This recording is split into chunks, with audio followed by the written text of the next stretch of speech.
New York Governor Andrew Cuomo is trying to save face in his role in the nursing home scandal. His latest action? Repealing the law shielding nursing homes from lawsuits related to COVID-19. The decision comes as Cuomo and his administration are under federal investigation for allegedly covering up 9,000 coronavirus-related deaths in nursing homes across New York. Now, keep in mind, this is the same man who callously defended his nursing home orders, saying, "Who cares?" where people died, during a press conference in January. Look, whether a person died in a hospital or died in a nursing home, the people died. 96% of the people who die are older people with comorbidities, which happens to be the population that lives in nursing homes. A third of all deaths in this nation are from nursing homes. New York State, we're only about 28% only, but we're below the national average in number of deaths in nursing homes. But who cares? 33, 28, died in a hospital, died in a nursing home. They died. And I understand maybe the instinct to blame or to find some relief for the pain that you're feeling. But it is a tragedy. The expanding nursing home scandal comes as Cuomo faces multiple allegations of sexual misconduct. A 9th woman is now coming forward, accusing the governor of unwanted touching and kissing. She is Governor Cuomo's latest accuser. 55-year-old Sherry Ville kissed by the state's chief executive when he came to her home to assess flood damage. I was holding my small dog in my arms, and I thought he was going to pet my dog, but instead he wedged his face between the dog and mine and kissed me on the other cheek. And what I felt was highly sexual manner. But I knew I felt embarrassed and weird about his kissing me. The latest accusation against the governor is only adding fuel to the calls for his resignation. But so far, Cuomo is remaining defiant. Joining me now, former New Jersey police officer and FBI counter-terror unit, Lieutenant Steve Rogers. Steve, Andrew Cuomo, he was in the headlines for weeks. Then it was Georgia. And now nobody's talking about Cuomo, and he's coming out now with this nursing home order saying, now you can sue the nursing homes. But what about suing him? Well, you're absolutely right, but not just what about suing him. How about a criminal investigation against him?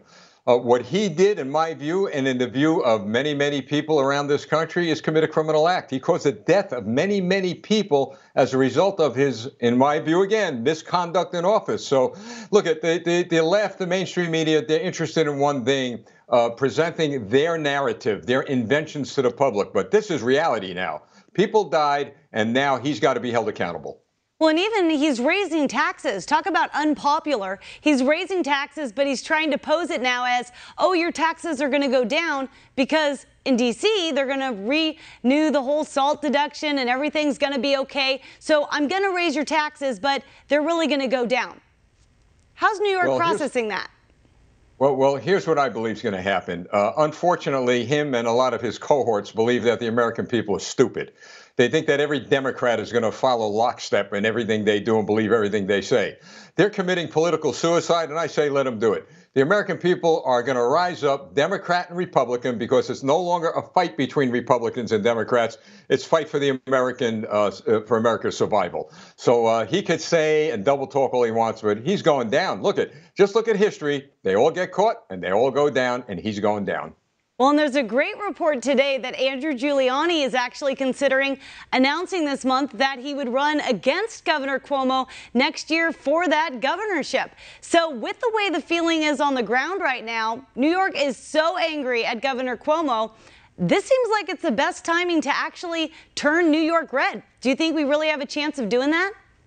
Oh, absolutely. Look, the people from both sides of the aisle are fed up with people like Cuomo and others like him. Could you imagine going into New York where crime is going to be reduced, I'm sure, by over 50, 60%, where the theater district will come back, where Broadway will come back? That's why, Ronald Reagan was right when he said this is a shining city upon a hill.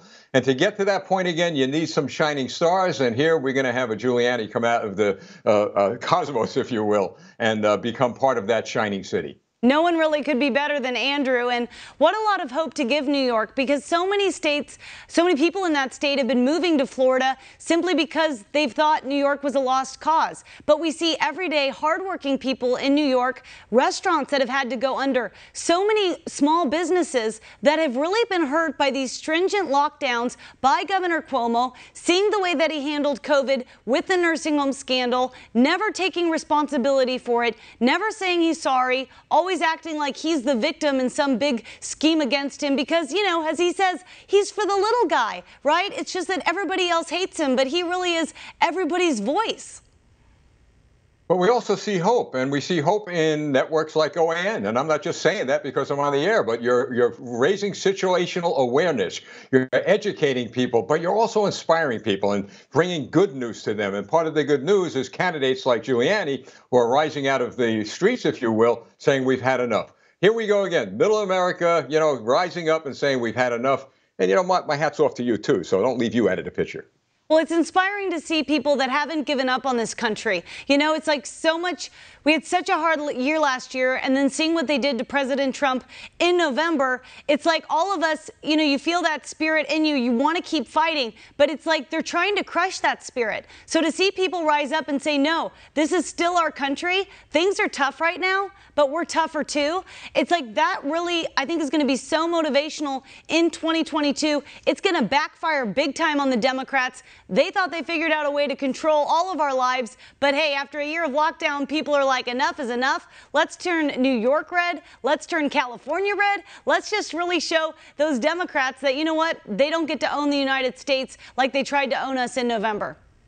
Well, Donald Trump is still standing, isn't he? Exactly. You see that flag? See that flag behind me? It's still standing. Amen. So they can do all they want, and amen. There's a God above that's also still standing.